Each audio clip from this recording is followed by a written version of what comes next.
AB news के news room में हमारे साथ मौजूद हैं राजकुमार पासवान। आज मुकेश सहनी वीआईपी प्रमुख के पिता की सुबह हत्या कर दी गई है, क्या कहेंगे इस पर राजकुमार जी? देखिए, मुकेश सहनी जी के पिताजी का हत्या बिहार के राजनीति में भूचाल खड़ा कर दिया। और आपको बता दूं कि इससे साफ जाहिर होता है कि ना नेता सुरक्षित है और ना उनके परिवार सुरक्षित है, ना सामाजिक कार्यकर्ता सुरक्षित है। डबल इंजन की सरकार गंभीर नहीं है। ये सिर्फ कहते हैं कि हमारे राज्य में सुशासन है, हमारे राज्य में एडमिनिस्ट्रेशन है, लेकिन ये सारा का सारा दिखावा है।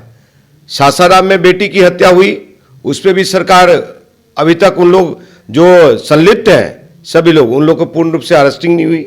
अरेस्टिंग हुआ तो उसको सजा यापना दीजिए, फास्ट ट्रैक की प्रावधान नहीं है।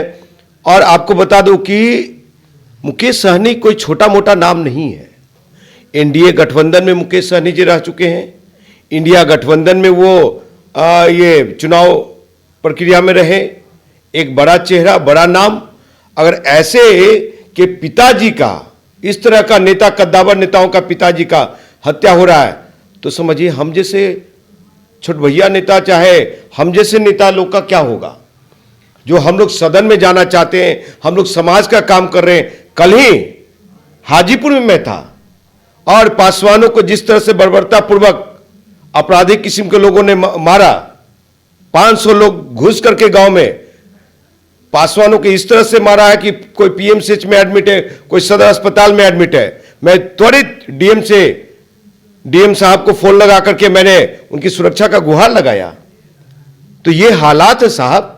लेकिन राजकुमार जी, जेडीयू का साफ कहना है, आज हमने जेडीयू के बड़े नेताओं को इंटरव्यू किया है, जेडीयू के नेताओं का साफ कहना है कि मुकेश सहनी के जो पिता के हत्यारे हैं उनको अगर पताल के अंदर उनको ढूंढ लिया जाएगा, क्या कहेंगे इस पर? देखिए, सरकार की हमेशा ही यही उनकी कहने का तरीका है, राजनीति रोटी सेकने का तरीका है, समझे।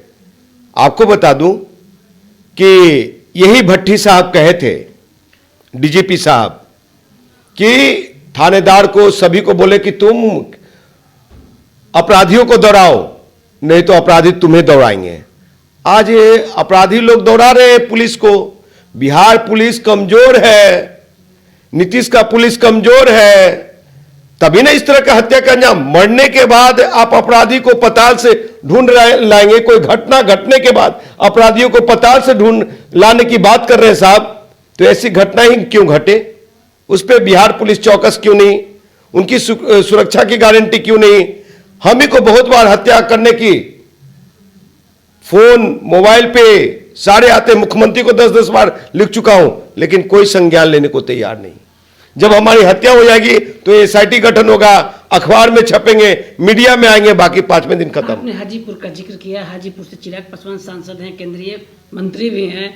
पासवानों के साथ जब वहां दुर्व्यवहार किया गया, चिराग पासवान ने क्या इस पर इनिशिएट लिया? देखिए, चिराग पासवान क्या इनिशिएट लिए वो तो वक्त बताएगा, लेकिन वहां मैं गया, पासवानों से पूछा, अभी तक कोई इनिशिएट नहीं लिया गया है। वो तो अंबानी अडानी के बेटे के शादी में, फिल्मी दुनिया में है साहब, वो तो ग्लैमर की दुनिया में है।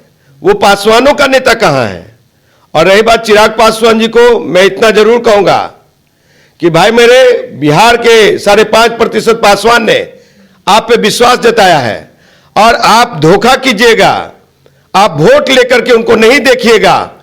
और अगर उस पर त्वरित कार्रवाई नहीं होती है, इस्माइलपुर गांव में जो घटना घटी है और वैशाली जिला के पासवानों को सुरक्षा आप नहीं प्रदान कर पाते हैं, तो आपको अपने सांसदी से रिजाइन करना चाहिए और मंत्रालय से रिजाइन करना चाहिए। तो चिराग पासवान को लपेटे में लेते हुए इंजीनियर राजकुमार पासवान ने बिहार पुलिस के लैंड ऑर्डर पर सीधा सवाल उठाते हुए बिहार सरकार से बड़ी मांग कर दी। हमारे सहयोगी सन्नी के साथ कौशलेंद्र, पटना से।